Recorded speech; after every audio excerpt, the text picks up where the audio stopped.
All right, so in this example, ladies and gentlemen, we have the explicit formula. And the question that I'm asking you is,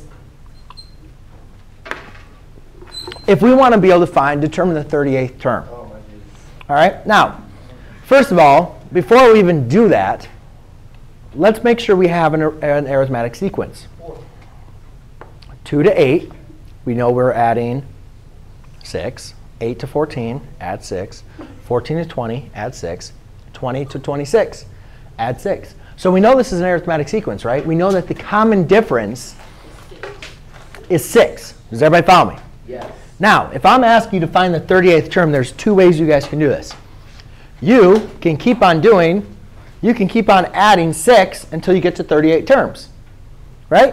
Yeah. However, if you guys are taking a test, that's probably not going to be a good use of your time, right? Yes, Jack?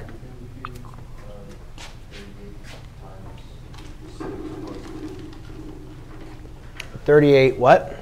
Times 6 plus 2. Well, let's go and see if that gives the same solution, because we're going to go through problems that are going to be like this, where you can easily kind of determine some different solutions different ways. But then also we're going to deal with ones that are going to be a little bit more difficult to kind of look at. But we'll go and look and see, yeah, since they have a common difference of that, we'll go and see if that works. But the way that I'm going to show you, which I think you'll see this, how your answer gets reflected, what we're going to do is I want you guys to get use of using the explicit formula, just so you guys can see how we're going to use this, how we're going to do this. Because what if the problem was all, fractions or decimals, or had negative and positive numbers in there? Knowing what to do for there is very important. So the first thing, as I mentioned, we have a sub n equals a sub 1 plus n minus 1 times d. Now, we know what we want to determine what the 38th term is. So we're trying to determine a sub 38. Does everybody agree with me? That's what we're trying to solve for, right? Just like what we did last class period, we put the number in for there. Now, we know what a sub 1 is. What is the first term in the sequence? 2. And then remember what I said, how n and that n correspond to each other? So then this is going to be 38 minus 1.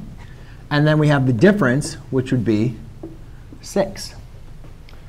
So now, when we go ahead and simplify, a sub 38 equals 2 plus 38 minus 1 is going to be 37 times 6, which, Jack, brings you exactly to what you asked, is can't you just multiply the difference times the number, right, and then add 2?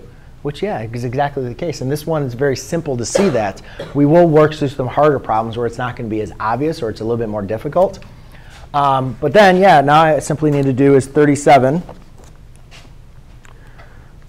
times 6, which is 222 plus 2. So I can say a sub 38 is equal to 224. Ta-da. You guys want to try one on your own?